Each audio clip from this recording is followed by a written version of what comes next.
Baš ukusna napolitanka. To je napolitanka.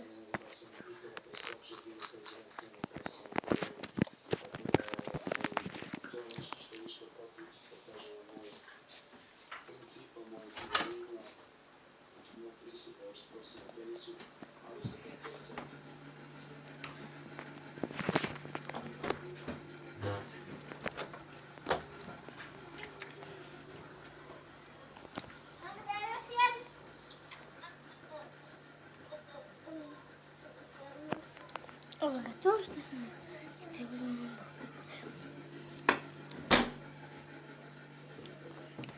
tako, sad je